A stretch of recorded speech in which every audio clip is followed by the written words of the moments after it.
బాధ వస్తే కష్టం వస్తే ఏడిచేస్తాం కాదు, నిజమైన పశ్చాత్తాపంతో, పాపాల పట్ల ఒక అసహ్యతతో, పరిశుద్ధ జీవితం పట్ల ఒక ఆశతో నువ్వు కన్నీరు గారిస్తే నెత్తిని పెట్టేసుకుంటాడు దేవుడు నిన్ను.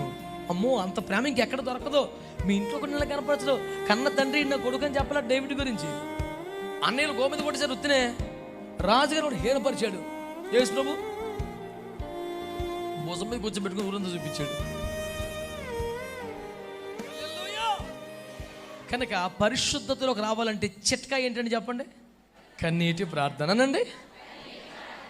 బాధ వస్తే కష్టం వస్తే ఏడిచేస్తాం కాదు, నిజమైన పశ్చాత్తాపంతో, పాపాల పట్ల ఒక అసహ్యతతో, పరిశుద్ధ జీవితం పట్ల ఒక ఆశతో నువ్వు కన్నీరు గారిస్తే నెత్తిని పెట్టేసుకుంటాడు దేవుడు నిన్ను.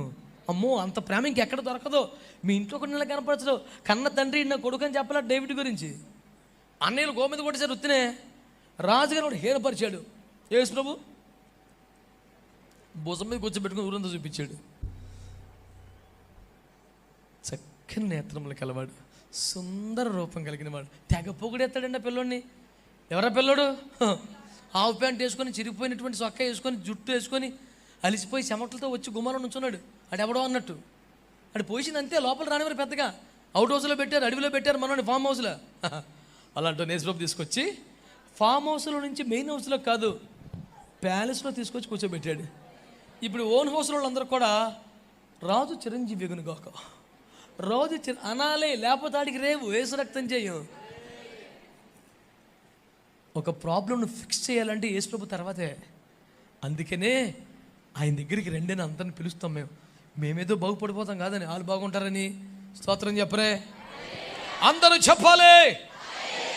కనుక పరిశుద్ధత రావాలంటే ఏం చేయాలండి? కన్నీటి గార్చి ప్రార్థన చేయాలి, పశ్చాత్తాపం. ఓకే, అంటే కన్నీటి ప్రార్థన లేకుండా పరిశుద్ధత, పరిశుద్ధత లేకుండా అద్భుతం. నేడు పరిశుద్ధత పొందితే రేపే. కాబట్టి ఈరోజు మనం ఏం చేయాలి? చెప్పరే గట్టిగా. నెంబర్ 2, త్వరగా చెప్పాలి. ఇంకొక 6 పాయింట్లు చెప్పాలి. ఒకటే చెప్పాను ఇప్పుడు దాకా. అధ్యక్ష, అభ్యంతర పరచకు, కొద్ది నిమిషాల్లో 6 పాయింట్లు చెప్పేస్తా. యేసు రక్తమే చేయ. మనకి హోల్ నెట్ పేరు వచ్చు, టీవీ ప్రసంగం వచ్చు, 2 వచ్చు, ఏం పర్లేదు. దేవునికి స్తోత్రం. హల్లెలూయా. మీ హృదయములు కలవరపడనివ్వకుడి, మీ విడుదల సమీపించినది. హల్లెలూయా. 2వ మాట జ్ఞాపకం చేసుకుందాం. అపోస్తలుడైన యోహాను రాసిన మొదటి పత్రిక 1వ అధ్యాయం 7వ వచనం.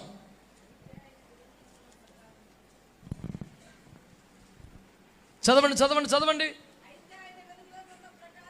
అయితే ఆయన వెలుగులోనున్న ప్రకారము మనమును వెలుగులో నడిచిన ఎడల మనము అన్యోన్య సహవాసము గలవారమైందుము. అప్పుడు ఆయన కుమారుడైన యేసు రక్తము ప్రతి పాపమును మిమ్మల్ని పవిత్రంగా చేస్తుంది. దేవునికి అందరూ స్తోత్రం చెప్పండి.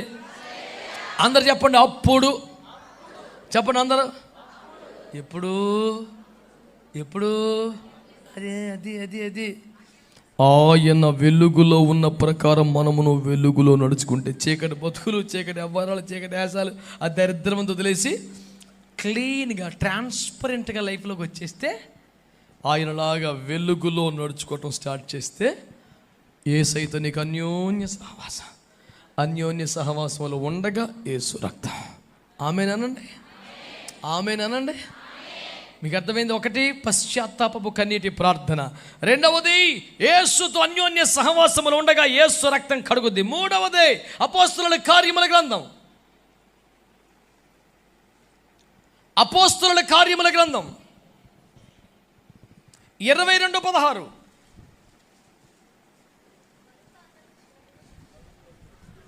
గనుక నీవు తడవు చేయుట ఎందుకు? ఇంకా ఆలస్యం ఎందుకండి? ఇన్ని సంవత్సరాలుగా సంఘానికి వస్తున్నారు, వాక్యాలు విన్నారు, పాటలు పాడుతున్నారు, పరిచయంలో ఉన్నారు, కానుకలు ఇస్తున్నారు.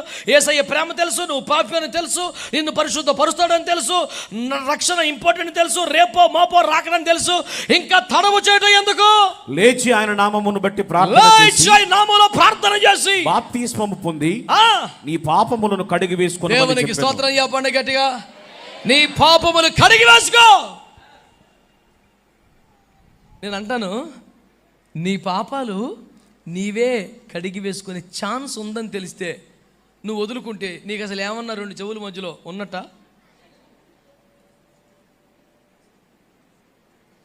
దేవా పాప ఏ రాగంలో పాడినా పాపే కదా, ఇక అది వదిలేయి. మరి ఇలాంటి పరిస్థితిలో నీ పాపాలు నువ్వే కడుక్కునే ఒక ఛాన్స్ వస్తే ఇక దాన్ని వదలకూడదు. ఆ ఛాన్స్ పేరేంటి చెప్పండి? నీటి బాప్తిస్మము అనండి గట్టిగా అందరూ. నువ్వు తడవు చేయటం ఎందుకు? ఆయన దేవుడని తెలుసు, నీవు పాపివని తెలుసు, బాప్తిస్మం పొందితేనే రక్షణ అని తెలుసు, పొందకపోతే శిక్ష అని తెలుసు. వచ్చుచున్నవాడు ఆలస్యం చేయకపోవచ్చునని తెలుసు. మనము నిన్నటి వారమే కానీ రేపటి వారమని తెలుసు, కాదని తెలుసు. నేడు అనబడు సమయం ఉండగానే మారాలని తెలుసు. ఇంకెందుకు ఆలస్యం చేస్తున్నావు? ఉద్యోగం వచ్చే పొందుతాను, పెళ్లి సంబంధం ఫిక్స్ అయితే పొందుతాను, జనవరి 1కి పొందుతాను, ఈస్టర్కి పొందుతాను. ఈలోపే స్తోత్రం యేసు ప్రభు ఫోన్ చేస్తాడు, అరే వచ్చారా అని. అప్పుడు నీ పరిస్థితి ఏంటి? అంటే యాక్చువల్గా ప్రభు నెక్స్ట్ ఇయర్ బాప్తిజం పొందాం అనుకున్నాను. బాప్తిజం పొంది అలా ఒడ్డుకు రాగానే కేకేసే అలాగ ఉండదు నాన్న. ఏషావు ఆ తర్వాత శ్రద్ధతో కన్నీళ్లతో వెతికినను మారు మనసు పొందని అవకాశం అనుగ్రహించబడక విసర్జింపబడిన. పాతలు బానంతే. తనకిచ్చిన అవకాశాలన్నీ దుర్వినియోగం చేశాక ఆయనకు ఒక్కసారి చిరాకు వస్తే ఈయనకి వేస్ట్ అనిపించేటంటే అయిపోయింది. 4-5 వేల సంవత్సరాల క్రితం ఏషావుకి ద్వారం ముయ్యబడింది. ఈ రోజుకి నాలాంటి పాపులకి ఇంక తెరవబడింది. కృప కలవండి అందరికీ తలుపులు. కృప వాడికి ఎప్పుడో మూసేసాడు తలుపు. మళ్ళీ డిస్పెన్స్ చేసి ఏ చేసి నాకు తెలియదు అని ఏమనకండి. దేవునికి స్తోత్రం కలుగును గాక. హల్లెలూయా. అదట ఆ యుగం, అది ఆ యుగం, అది ఆ యుగం, ఇది ఈ యుగం, ఇది కృపాయుగము. హల్లెలూయా. మరి కృప లేని యుగం ఏంటి చూపించరా? 136వ కీర్తన ఆయన కృప నిరంతరం అని చెప్తుంది వాక్యం. వీడు ఫిక్స్ చేశాడు. దేవునికి స్తోత్రం చెప్తలేదు మీరు? చెప్పాలి గట్టిగా. ఆయన కృపే లేకపోతే ఆదాముకు వస్త్రం వచ్చేది కాదు. స్తోత్రం చెప్పండి. ఏదేనో గొర్రె పిల్ల వధించబడకపోతే, చర్మపు చొక్కాలు చేయించబడకపోతే, సిగ్గు కప్పబడకపోతే, తండ్రి ముందుకు వచ్చి నిలబడే ఛాన్స్ లేకపోతే, కృపే లేకపోతే ఏం మాట్లాడుతున్నా? కృపే లేకపోతే భూమి మీద మరొక సంతతి విస్తరించినట్లు కొత్త భూమి కోసం సిద్ధపరచబడే ఛాన్స్ ఉండేది కాదు. కృపే లేకపోతే ఇస్సాకుకు బదులు గొర్రె పిల్ల వధింపబడేది కాదు. బిడ్డలారా, కృపే లేకపోతే సముద్రము చీలున్నట్లుగా విమోచించబడ్డ ప్రజల కొరకు వధించబడిన గొర్రె పస్కా దొరికేది కాదు. ఎన్ని చెప్పమంటావా? 13:8 ప్రార్థన గ్రంథం. జగదుత్పత్తి మొదలుకొని వధించబడుతున్న దేవుని గొర్రె పిల్ల. 2000 సంవత్సరాల క్రితం కలవరి కొండ మీద కాదయ్యా బాబు. జగదుత్పత్తి మొదలుకొని, జగదుత్పత్తిలో మొదలుకొని వధింపబడి ఉన్న దేవుని గొర్రె పిల్ల 2000 సంవత్సరాల క్రితం కాదా? కృప ఎప్పుడూ ఉంది. కానీ వ్యక్తిగతంగా నీ మీద దేవుడికి విసుగొచ్చి అని డోర్స్ క్లోజ్ చేస్తే కథం. Nobody can question the sovereign lord. దేవుని సార్వభౌమాధికారం ఎవడు ప్రశ్నింపజాలడు. అందుకనే ఆలస్యం చేయకుండా బాప్తిస్మని పొందండి. నేడే రక్షణ దినం, నేడే రక్షణ దినం. అనుకూల సమయమందు నీ మొర ఆలకించుదని దేవుడు వాగ్దానం చేశాడు. ఆమేన్ చెప్పండి అందరు గట్టిగా. హల్లెలూయా. కాబట్టి బిడ్డలారా, మొదటిగా కన్నీటి ప్రార్థన, 2 యేసు రక్తం, 3వది నేటి బాప్తిస్మం, 4 ఎఫెసీ 5:25-27 దాకా వెళ్ళిపోతే ముడత, మచ్చ, డాగు, కలంకబట్టింది మరి ఏది పరిశుద్ధమైన నిర్దోషమైన మహిమ గల సంగమగా తన ఎదుట దానిని నిలువబెట్టుకొనవలెనని వాక్యమనే ఉదకము తనగా నీళ్లతో దానికి స్నానం చేయించాడట. చెప్పాలి గట్టిగా, చెప్పాలి గట్టిగా. మొన్న సరిగ్గా దొరికాడు మార్కెట్లో, కడిగి పారేసా అంటావుగా. నేను చేసేది అదే. ఎంతో ప్రేమతో దైవజనుడు అని వాక్యం చెప్తాను పిలుచుకుంటే ఏంటి కడిగి పారేస్తాడు? మరేం చేయాలి? వాక్యంతో పొగడలా? ఆహా ఇశ్రాయేలులారా, వీరులారా, శూరులారా చెప్పనా? ఇసుకలో నడుస్తున్న అద్భుతమైన శక్తిమంతులారా, వద్దండి. మనకేం కావాలి? ముడత, మచ్చ, డాగు, కలంకం మట్టిది మరి ఏది లేని పరిశుద్ధమైన నిర్దోషమైన మహిమగల సంగమ్మగా ఒక వ్యక్తి మారాలంటే స్వస్థత కూటములు అవ్వదు, విడుదల కూటములు అవ్వదు, వాగ్దాన కూటములు అవ్వదు, ఆశీర్వాద కూటములు అవ్వదు, దీవెన జల్లులు అవ్వదు. వాక్యం అనే ఉదకంతో స్నానం చేపించాలట. స్తోత్రం చెప్పండి. మీరు ఇప్పుడు స్నానం చేయాలనుకోండి, అమ్మా ఇప్పటికీ శుభ్రం స్నానం చేసేయండి. ఎలా కుదురుతుంది? అవుతుందా? కనీసం ఒక బకెట్టో 2 బకెట్లో ఒక కొండో బిందో నీళ్ళు కావాలి కదా. నీళ్ళు అలాగ మీద పోసుకుంటా ఉంటేనే దాన్ని స్నానం అంటారు. అలా నీళ్ళు మీద పోసుకుంటా ఉంటే ఏం జరుగుద్ది? ముడతలు, మచ్చలు, డాగులు, కలంకాలు అన్నీ పోతాయి. స్వస్థత కుటుంబంలో స్వస్థతే ఉంటుంది, విడుదల కుటుంబంలో విడుదలే ఉంటుంది. కానీ ఒక వాక్య కుటుంబంలో పరిశుద్ధత వస్తుంది. దేవుని వాక్యం నీ మీద 5-2 మొక్కలు 2 వాగ్దానాలు ఓ పెట్టకథ కాకుండా వాక్యం అలాగ వచనాలు అలాగ బైబిల్ మాటలు అలాగ నీ మీద పోయబడుతుంటే, స్నానం చేస్తున్నప్పుడు ఒక జగ్గుతో ఎలా నీళ్ళు వేసుకుంటామో అట్లాగ వాక్యం మీద పోయబడతా ఉండాలి. వాక్యం నీ మీద కుమ్మరించబడతా ఉండాలి. అలాగ స్నానం చేసినంత సముద్రంగా దేవుని వాక్యం నీ మీద పోయబడితే ముడతలు, మచ్చలు, డాగులన్నీ ఆటోమేటిక్గా పోయి నువ్వు ఒక పరిశుద్ధమైన, నిర్దోషమైన, మహిమగల సంఘంగా మారిపోతా. కాబట్టి వాక్యం మనల్ని కడగాలా, పొగడాలా? చెప్పాలి మీరు గట్టిగా.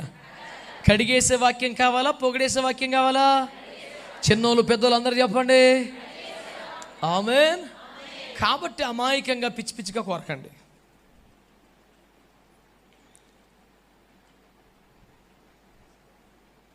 పరిశుద్ధత ఎలా వస్తుంది? వాక్యపు స్నానం అనండి. 5వది యెషయా గ్రంథం 6:6. యెషయా గ్రంథం 6:6.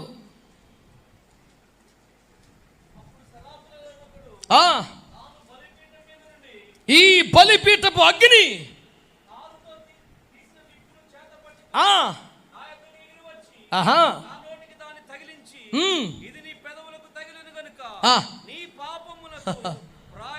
నువ్వు ఎన్ని చోట్లకి తిరిగావు, ఎన్ని బాధలు పడ్డావు, ఎంత ఖర్చు పెట్టావు, అవ్వదు పని.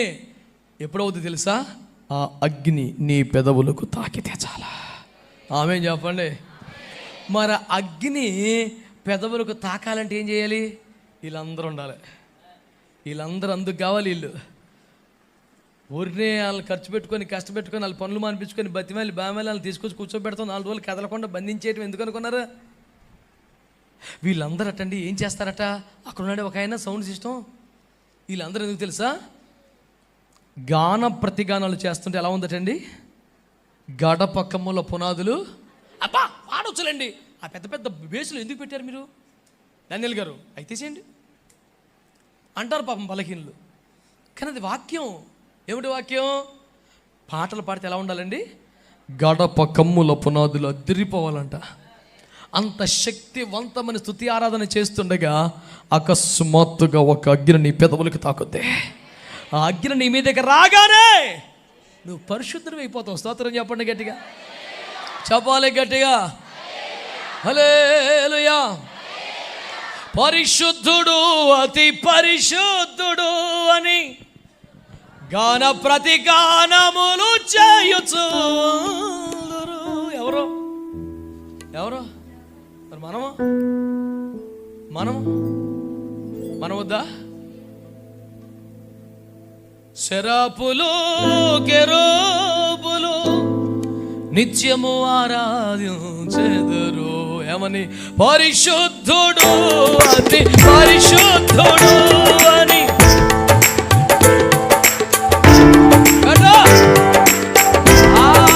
పరిశుద్ధుడు, అతి పరిశుద్ధుడు అని గాన ప్రతి గానములు చేయొచ్చు.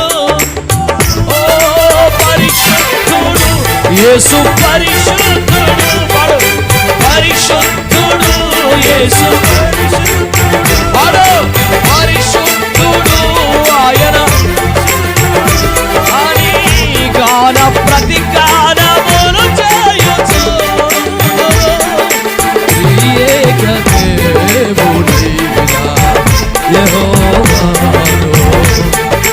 శరాపులు, కెరూబులు నిత్యము ఆరాధించెదరు. పరిశుద్ధుడు, అతి పాడాలి. పరిశుద్ధుడు, పరిశుద్ధుడు, పరిశుద్ధుడు, అతి పరిశుద్ధుడు పాడాలి. పరిశుద్ధుడు,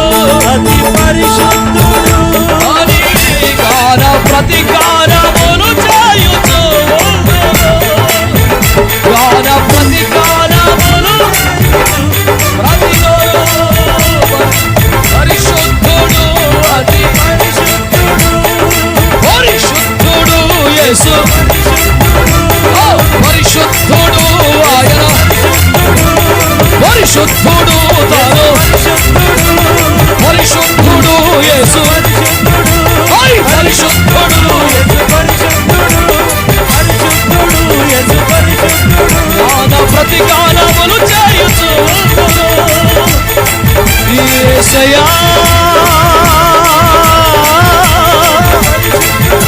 నీవే యేసయ్యా నీవే పరిశుద్ధుడు యేసు పరిశుద్ధుడు నిన్ను నన్ను పరిశుద్ధపరచువాడు దాన ప్రతికారములు చేయుచుండగా ఆరాధించుచుండగా ఆయన శక్తివంతముగా కీర్తించుచుండగా జ్ఞాన ప్రతిగానములు చేయుచు గట్టిగా చప్పట్లు కొట్టేసరికి కనపరచండి. గడప కమ్ముల పునాదులు అదిరిపోయేలాగా ఆరాధన చేయగలిగితే ఒక అగ్ని మనల్ని పరిశుద్ధపరుస్తుంది. ఆమేన్. నెంబర్ 6 ఆదికాండం 35వ అధ్యాయం చూడండి. 5 పాయింట్లు 10 నిమిషాల్లో చెప్పేశాను, ముగిస్తున్నాను. ఆదికాండం 35 3-4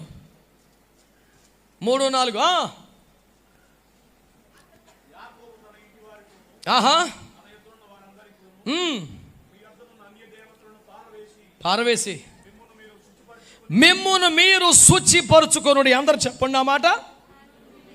అమ్మా చెప్పాలరా.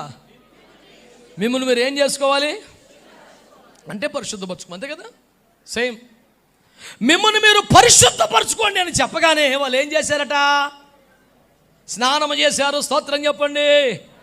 బట్టలు మార్చుకున్నారు, స్తోత్రం చెప్పండి. ఇక్కడ దాకా మనందరం కూడా చేసాము, స్తోత్రం చెప్పండి. నెక్స్ట్ ఏమిట్రా నాయన? తమ చెవులకున్న పోగులన్నీ తీసి పడేశారు, స్తోత్రం చెప్పరే. హల్లెలూయా. ఆ ఒక్క వచ్చిన దగ్గరకు వచ్చాక మేము ఏం చేస్తాం? మాకు ఇష్టమే. There are some problems you know. మాకు వెండి బంగారం మీద మోసేమీ లేదండి, కానీ కొన్ని ప్రాబ్లమ్స్ ఉన్నాయండి. భక్తులకి పరిశుద్ధులకు భూమి మీద ప్రాబ్లమ్స్ ఉండవండి. ఈ లోకం సహకరిస్తుందా? నువ్వు భక్తి చేస్తే సహకరించిందా? మారు మనసు పొందితే సహకరించిందా? బ్యాప్టిజం పొందినప్పుడు మెచ్చుకున్నారా? యేసు ప్రభు దగ్గరికి వస్తే అందరూ సంపట్లు కొట్టారా? అనేవాళ్ళు అంటారు, తిట్టేవాళ్ళు తిట్టారు, కొట్టేవాళ్ళు కొడతారు, మనం చేసుకుంటూ పోతామే భక్తి. స్తోత్రం చెప్పండి. చిత్రం ఏంటంటే విగ్రహాలను తీసివేసిన ఆ వ్యక్తులు తమ ఆభరణాలు కూడా తీసేశారు. ఎందుకని? ఆభరణాలు యేసుకు సంబంధించినవి కాదు, విగ్రహాలకు సంబంధించినవి. మీరే విగ్రహాలను చూడండి, ఒక ఆభరణం లేకుండా ఏ విగ్రహం ఉండదు. యేసయ్యని చూడండి, ఆయన ఆభరణాలతో ఎప్పుడూ లేడండి.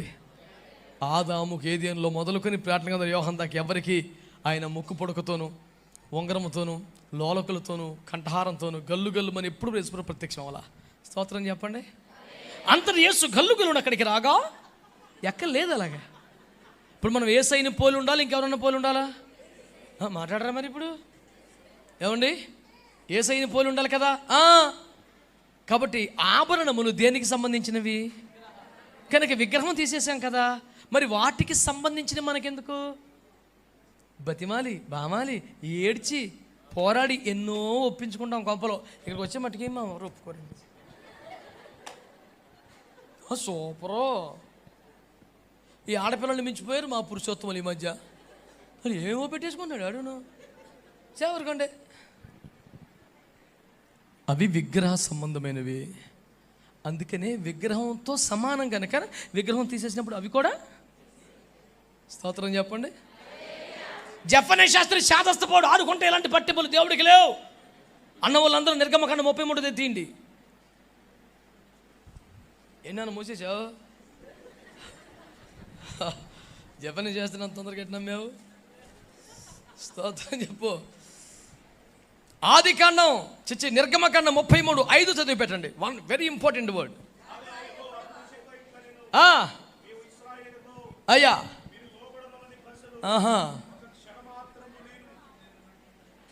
నువ్వు రావాలేసయ్యా, నువ్వు రావాలేసయ్యా అంటే నేను రానన్నాడు యేసు ప్రభు. అయితే నీకు ప్రేమ లేదు, మా మీద నీకు కోపం ఉంది కదా, నువ్వు వస్తే కానీ మేము నేను రాను.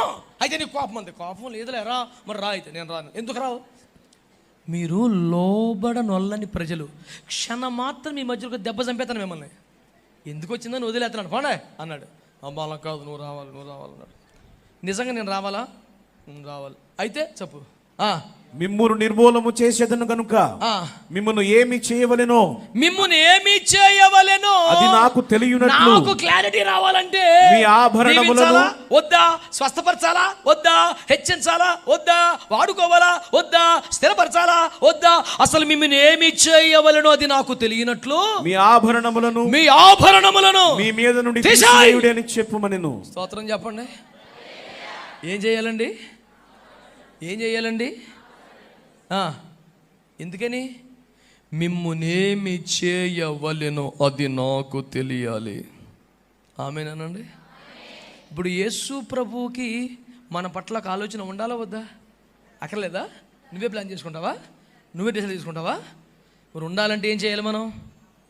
మీ ఒంటి మీద నుండి ఆభరణములను 1 తిమోతి 6:6 అన్నము వస్త్రము కలిగి తృప్తి పడిపో. స్తోత్రం చెప్పండి గట్టిగా, చెప్పండి గట్టిగా. మిమ్మును మీరు శుచిపరచుకోండి అనే మాటకు అర్థం ఏమిటంటే వారు స్నానము చేసి బట్టలు మార్చుకొని తమ ఆభరణములు కూడా తీసివేశారు. అనగా వెలుపటి అలంకరణ తీసివేయుటయే శుద్ధీకరణ. శుచిపరచుకునుట స్టైల్ కాదు, స్టేటస్ కాదు, అందం కాదు, ట్రెడిషన్ కాదు, మనకి పరిశుద్ధత కావాలి. మనం ఇంత పరిశుద్ధంగా బతికి ఈ ఒక్క ఆభరణమును బట్టి ప్రభు దృష్టిలో అపవిత్రులంగా ఎందుకు ఉండాలి? మనం ఏం తప్పు చేశాం కనుక, ఏం పాపాలు చేశాం కనుక ఇంత నిష్ఠగా బతికి కూడా ఈ పేరు ఎందుకు దరిద్రం కాకపోతే? తీసేయ్. అన్నము వస్త్రము కలిగి వాటితో తృప్తి పడిపోవాలి. Last and final 7th one 1 పేతురు 1వ అధ్యాయం 7వ వచనం. నశించిపోయి సువర్ణమగ్ని పరీక్ష వలన శుద్ధపరచబడుచున్నది కదా, దానికంటే మూల్యమైన మీ విశ్వాసం శ్రమలకు నిలబడితే. వేడి నిలబడితేనండి బంగారానికి అగ్ని, క్రైస్తవ విశ్వాసానికి శ్రమలు. మరి ఎంత నిష్ఠగా ఉంటే, ఎంత సమర్పణలోకి వస్తే, ఎంత వైరాగ్యంలోకి వస్తే, ఆభరణాలు తొలగించేస్తే శ్రమలు కాక సరదా వస్తుందా భూమి మీద? ఈ శ్రమల్లో నిలబడితేనే నీకు పరిశుద్ధత సంపూర్తి అవుతాయి. 7 విషయాలు అందరు చెప్పండి. 1 అమ్మా చెప్పండి రా గట్టిగా. 1 కన్నీటి ప్రార్థన. 2 యేసుతో అన్యోన్య సహవాసం. 3 నీటి బాప్తిస్మం. 4 వాక్యపు స్నానం. 5 దేవుని అగ్ని చేత కాల్చబట్టం. 6 వెలుపటి అలంకరణ తొలగించడం. 7 శ్రమల వలన పరిశుద్ధపరచబట్టం. 7 అనుభవాలలో మనం ఏమవ్వాలి చెప్పండి? మనల్ని మనం చెప్పండి. మనల్ని మనం అప్పుడు ఏం చేస్తాడు? రేపే ఒక అద్భుతం చేస్తాడు. ఇంకా బాప్తిసం పొందిన వాళ్ళు ఈ రాత్రి తీర్మానం చేసుకోండి. ఇంకా పరిశుద్ధాత్మ అభిషేకం పొందిన వారు తీర్మానం చేసుకోండి. ఇంకా వెలుపటి అలంకరణ సమర్పించుకున్న వారు తీర్మానం చేసుకోండి. ఈ రోజు కానీ నిన్ను నువ్వు పరిశుద్ధపరచుకోగలిగితే రేపే ఒక అద్భుతం చేయడానికి యేసయ్య సిద్ధంగా ఉన్నాడు. ఎంతమంది నమ్ముతారు దేవుని వాక్యాన్ని? ఏది మోకరించండి ఒకసారి. అవకాశం ఉంటే, ఆరోగ్యం ఉంటే మోకరించండి. నిన్ను నువ్వు పరిశుద్ధపరచుకోమని హెచ్చరిస్తున్న దేవుడు 7 పద్ధతులు నీ ముందు పెట్టాడు. నీ పాపములు ఒప్పుకొని పశ్చాత్తాపడగలిగితే నీకు క్షమాపణ. నీ పాపాలు ఒప్పుకొని విడిచిపెట్టగలిగితే నీకు క్షమాపణ. వెలుగులో నడుచుకున్నటకు యేసు ప్రభు యొక్క మార్గంలోకి రాగలిగితే యేసు రక్తం, నీటి బాప్తిస్మం. ఈ రాత్రి బిడ్డలారా, మీలో ఎవరైనా ఇంకా బాప్తిస్మాన్ని పొందని వారు ఉన్నారా? మీరంతా చేతులు దించండి, చేతులు దించండి, చేతులు దించండి. ఇంతవరకు ఇంకా బాప్తిస్మాన్ని పొందని వాళ్ళు మీలో ఉన్నారా? ఇదిగో దేవుని ప్రేమ, దైవజనులు సిద్ధంగా ఉన్నారు. ఇది నీ కొరకు ఏర్పాటు చేయబడ్డ రక్షణ దినం. అయ్యా, నేను ఇప్పటికీ ఇంకా బాప్తిసం పొందలేదు, కానీ ఇక వాయిదా వేయాలనుకోవట్లేదు. దేవుడు నాతో సూటిగా మాట్లాడాడు. నాకు రక్షణ కావాలి, నాకు పాప క్షమాపణ కావాలి, నాకు పరిశుద్ధత కావాలి.